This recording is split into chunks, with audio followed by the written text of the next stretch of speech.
वंदे वंदे बोलो भगवान देव नारायण महाराज की जोर से भगवान देव नारायण महाराज की लगा ना कि कोई देव नारायण जी के भक्त बैठे हैं। आवाज थोड़ा कम करो। हेलो, आज सबसे पहले तो मैं यहाँ बैठे सभी हमारे गांव के पिता तुल्य बुजुर्गों को मैं प्रणाम करता हूँ, मातृशक्ति को प्रणाम करता हूँ।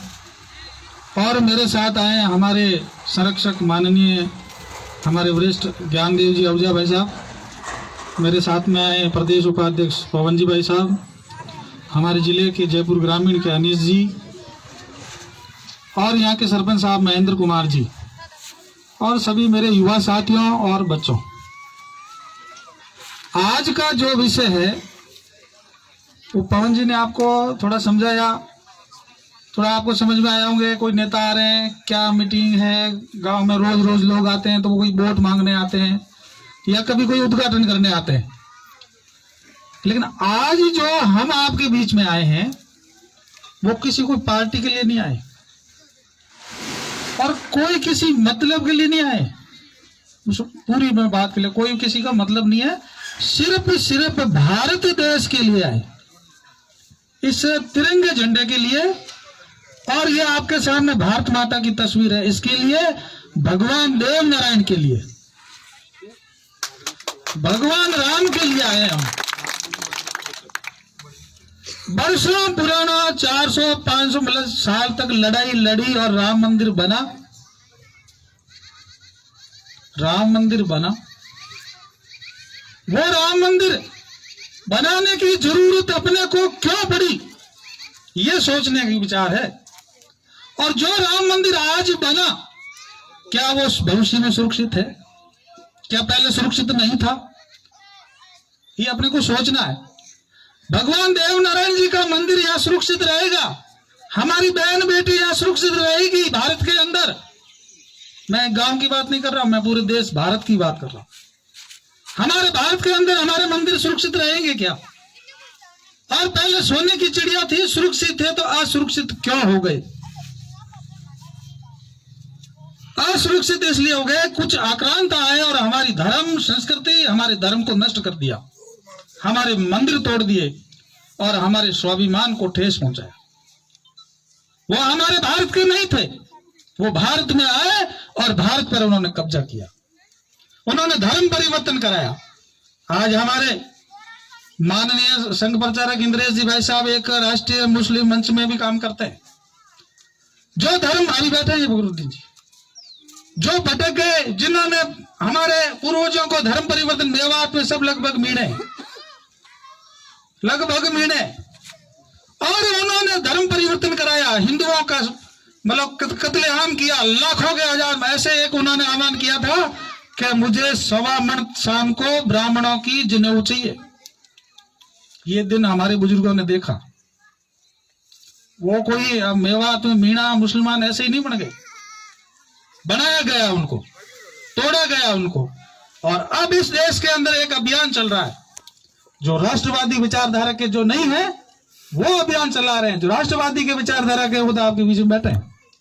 हमारी उनसे तकलीफ नहीं है, हमारी उनसे तकलीफ है जो राष्ट्रवादी हमारे धर्म को गाली देते हैं, हमारे देश को गाली देते हैं और हमारे देश में खाते हैं और पाकिस्तान की जय बोलते हैं, उनसे हमको तकलीफ है। हमारे देश में रहना होगा तो हमारे भारत माता की जय बोलनी होगी, हमारे तिरंगे की जय बोलनी होगी, हमारे संविधान की पालना करनी होगी। जो बाबा साहेब अम्बेडकर बना के गए हैं उस संविधान में से चलना पड़ेगा। और मैं थोड़ा पीछे जाऊं, जब अपना देश सोने की चिड़िया थी, आक्रांत आए, 200 जने आए, बाबर आया 200 लेके आया। तो हिंदुस्तान शक्तिशाली, सर्वा और विश्व का सिरोमोर और हर चीज में आगे, उस देश को लूटा क्यों? कि हम जातियों में बटे हुए थे, लड़ेगा राजपूत क्षत्रिय ही लड़ेगा, कि उसको एक राजपूत तो या मतलब कोई क्षत्रिय को ही देश चाहिए था, हम सबको नहीं चाहिए था।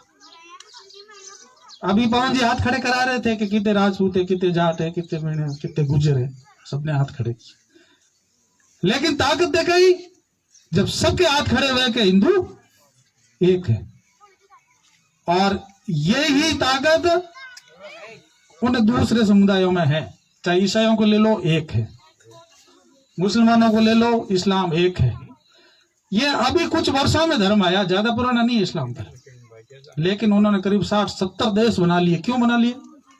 एक है। आप इस्लाम वालों को कितनी जातियों जानते हो? कितने लोगों को पता है कि उनकी फलानी जाति है, ये जाति अलग? हिंदुओं को तो हर जाति के अंदर उप जाति।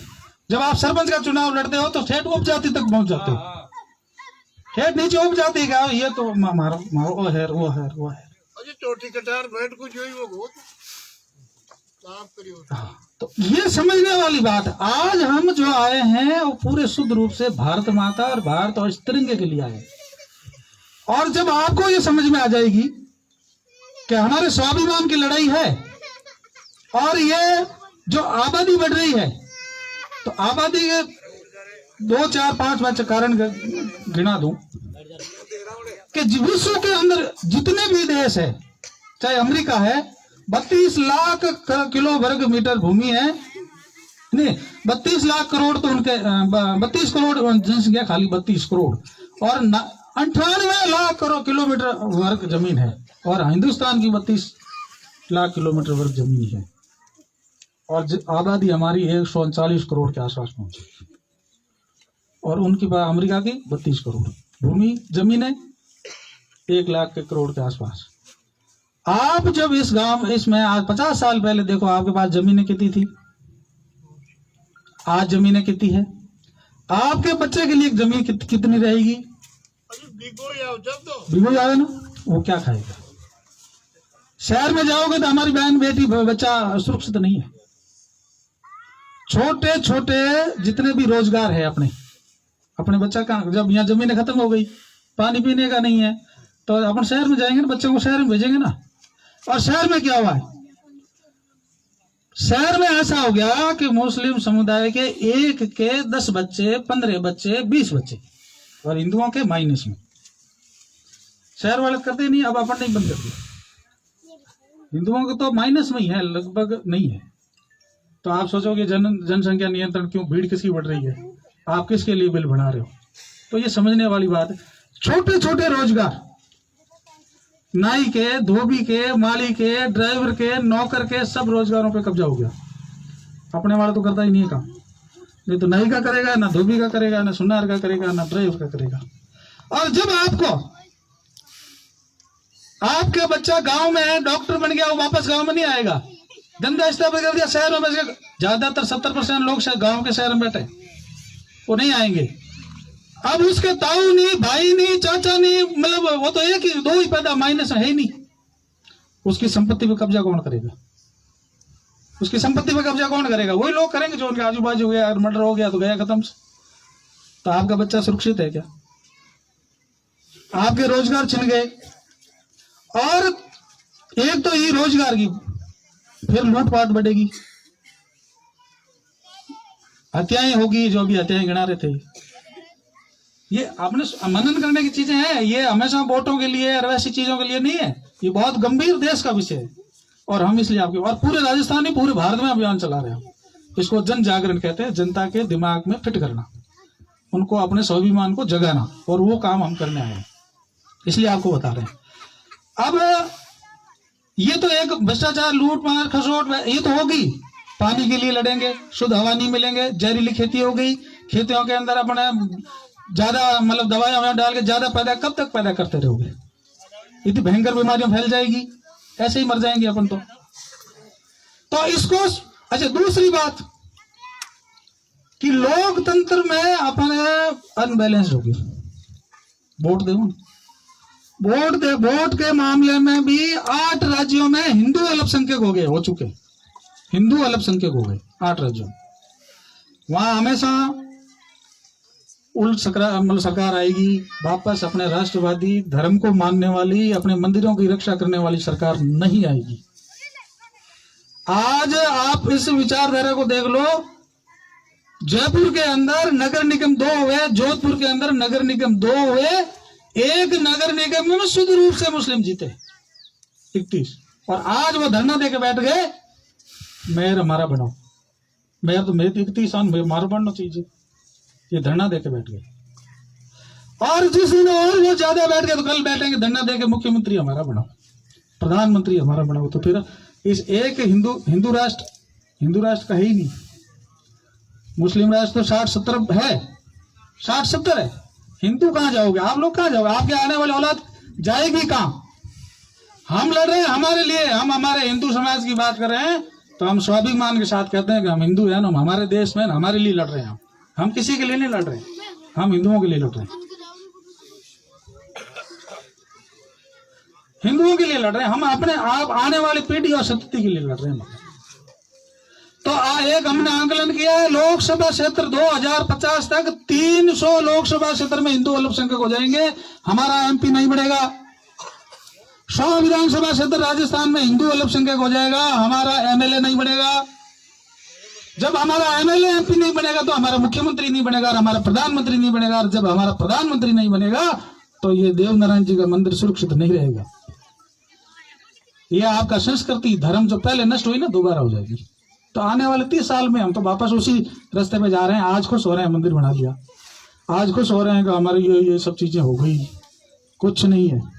इसलिए हमने ये आपस में मनन करने के बाद पूरे राष्ट्रीय स्तर पर कि जनसंख्या नियंत्रण कानून आना चाहिए।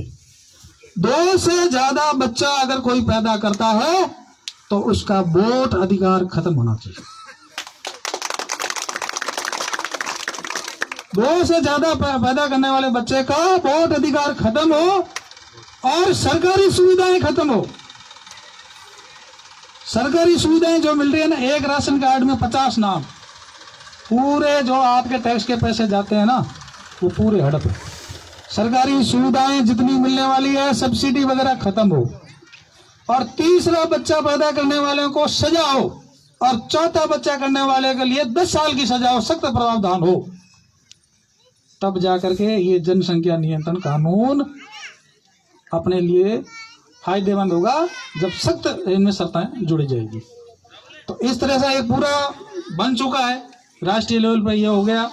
और इस जनसंख्या को कंट्रोल करने के लिए जितने बिल आए हैं, इसमें बांग्लादेशी जितने करोड़ों लोग तो यहाँ अवैध बसे हुए हैं, उनको बाहर निकालने का प्रक्रिया चल रही है कि भाई ये देश कोई वो लोगों के लिए नहीं है, देश भारतीयों के लिए है। भारत में बस गए, निवासी हो गए, वो तो भारत के ही है, चाहे कोई धर्म समुदाय के, वो तो भारत के ही है। लेकिन बाहर से आकर के यहाँ और शरण ले ले, ऐसा संभव नहीं है। अब रजिस्टर और बन रही है जिसकी पूरी जांच पड़ताल होगी, कौन यहाँ का है कौन नहीं, वो भी लागू होने वाला है। और सिविल कॉमन कोड, अच्छा समान नागरिक संहिता कानून, वो भी लगेगा। उसमें धर्म मतलब धर्म के आधार पर कोई कानून में भेद नहीं होगा, सभी एक समान होंगे। तो बहुत सारे सुधारों की हम मांग कर रहे हैं, और इस और बढ़ रहे हैं, इस और बढ़ रहे हैं। लेकिन अगर ये जितनी भी समस्याएं हैं, चाहे लोकतंत्र के रूप में खतरे में हो, चाहे हमारे धर्म संस्कृति गौ माता की रक्षा करने की चीजें वो हो, चाहे हमारे बेरोजगारी, भ्रष्टाचारी, भूखमरी, पानी, खेत, जमीन, जायदादों को बचाने की हो, सभी मतलब समस्याओं की जड़ है जनसंख्या वृद्धि। इसको रोकना जरूरी है। और इसके लिए हमने 13 तारीख को एक ये बता रहे थे भाई साहब, तिरंगे को लगाना है, भारत माता की तस्वीर लगानी है, और एक प्रतिज्ञा लेनी है, तिरंगे को सामने मान के कि मैं आज से इस जनसंख्या कानून नियंत्रण मांग को लेकर के आंदोलन करूंगा, जहां मुझे जाना होगा इस देश के लिए पूरा समय निकाल के तन मन धन से इनके साथ होगा। ये पूरे भारत में हम प्रतिज्ञा दिलाएंगे, एक आंदोलन कर। कानून बन जाने से कुछ नहीं है, कानून को उस पर चलना हमारे लिए जरूरी है। कोई गलत कर रहा है उसको टोकना हमारे लिए जरूरी है। कोई हमारा मंदिर तोड़ रहा है तो उसको कहना नहीं, ये नहीं चलेगा। तीसरा बच्चा नहीं, 2 हो गए तो भाई साहब अब बहुत है, ये भी समझाना जरूरी है। आज मेवात के अंदर थोड़ी देर में एबीपी न्यूज में देख रहा था, आया था, महाशिव जी का मंदिर तोड़ दिया। ऐसे कई हजारों मंदिर टूट गए। भाई हम तो कभी किसी के नहीं तोड़ देते, हमारी क्यों तोड़ रहे? तो वो भी कहने वाला नहीं, ये कानून है, इसमें ऐसा नहीं कर सकते आप। तो ये एक जन जागरण है कि हमारे कानून क्या है, हम क्या मांग कर रहे हैं। पहले बार ऐसा एक मांग करनी है जनता को, ये कानून हम पे लागू करो, ये कानून हम पे लागू करो। इस कानून का आप सब समर्थन कर रहे हैं। मेरे साथ अभी तो हाथ खड़े कराए थे, लेकिन ये जो तिरंगा लग रहा है, ये भारत माता लग रही है और देव नारायण जी भगवान की, मतलब आप मानते हो तो इस कानून को लागू करने के लिए आपको बच्चे को और आपको आगे आना पड़ेगा। आगे आओगे तो हाथ ऊपर करके भगवान देव नारायण जी महाराज की, तो आप सब लड़ाई लड़ने के लिए तैयार हो। 13 तारीख को गांव ऐसे आंदोलन हो, मेरी ये इच्छा है। तिरंगा झंडा लगे और जनसंख्या नियंत्रण कानून की मांग अशोक गहलोत को भी सुनाई दे और नरेंद्र मोदी जी को सुनाई दे। अगर वो कानून नहीं बने, हमें पूरे राजस्थान में घूमेंगे, पहले तो जिलेवाई रथ यात्रा निकालेंगे और यहाँ से दिल्ली तक जाएंगे, सरकार से लड़ाई करके ये कानून लागू कराएंगे। लेकिन आपको साथ देना है। आप जन सैलाब जब रोड पे उभरेगा ना, तो जन सरकार को सामने आके कहेगा लो में बना रहा है। नहीं तो ये कानून बनाना ये सरकार को नहीं, सरकार वोटों का काउंट करती है कि यार मेरे वोट टूट जाएंगे। कांग्रेस सरकार के भी मेरे वोट टूट जाएंगे, और हो सकता है बीजेपी सरकार वाले भी ये सोचे हमारे वोट टूट जाए, ये पूरे देश में हमारी इज्जत खराब हो जाए। लेकिन जब जनता मांग करेगी तो सरकार आपके सामने आएगी। अपने को रोडों पे लड़ाई लड़नी पड़ेगी, अपने को तिरंगा झंडा लेके चलना पड़ेगा, तब होगा। इसके लिए आप साथ हो। भारत माता की। इसी के साथ हमारे माननीय भाई साहब हैं, ज्ञानदेव जी, तो फायर ब्रिगेड है। हाँ जी जी भाई साहब। आप लोगों को हमने देखा है, तो ये जो नियम बनाने के लिए अभी रोड पे क्यों जाना पड़ेगा, आपको बिठाया ना। दूसरी चीज, आप बोल रहे हो धर्म के लिए बात कर रहे हो, आपने ऐसे क्या इंफ्रास्ट्रक्चर तैयार किया है गाँव के लिए? ऐसी कौन सी सुविधाएं तैयार की जो रोजगार पैदा करेंगी? सब्सिडी छोड़ देंगे सबको, तो वो चीजें बताओ। मैं आपको जो आपने हम जो कर रहे हैं ना वैसा, अब रोजगार देना किसका काम है? सरकार का, सरकार का ही। और हम लड़ाई किससे लड़ रहे हैं? नहीं आप सुनो, मंदिरों की लड़ाई लड़ रहे हो? नहीं, हम सरकार लड़ रहे हैं, सरकार से लड़ाई लड़ रहे हैं। तो ये जो आप रोजगार मांग रहे हो ना, है ना, और ये आज रोजगार की अभी मांग रहे हो। अभी मैंने देखा पुलिस कांस्टेबल में 5000 भर्तियां थी, 17 लाख लोग आए। लेकिन ये अगर 2000 मतलब 20 साल बाद में कितने बेरोजगार हो जाएंगे? तो उस पे कंट्रोल करोगे तो ये बेरोजगार की मतलब संख्या कम हो जाएगी। इसका जवाब अरे दे रहे हैं, इसका जवाब चलवा दो काम यार। और दूसरा क्या, पानी बिल्कुल आपको बिल्कुल सही, बिल्कुल अपने पैसे जो है ना, जो टैक्स देते हैं हम, वो पैसे बर्बाद हो रहे हैं, वो बर्बाद हो रहे हैं। उस पैसे को बचा करके टैक्स, सरकारी सुविधाएं खत्म करके, नहर ला करके, वही तो ये सब आगे यही काम होंगे आप जो चाह रहे हो। हाँ, हमारे ज्यादा भाई साहब माननीय विधायक महोदय को और हमारे संरक्षक, और हमको पूरा आशीर्वाद है। भाई साहब तो पूरे राजस्थान में हमारे धुरी हैं, और आप सब भारत माता के लिए हैं। तब माननीय हमारे इसके संरक्षक हैं, और भाई साहब का आशीर्वाद हम सब इस संरक्षण प्राप्त है। माननीय भाई साहब ज्ञानदेव जी साहब।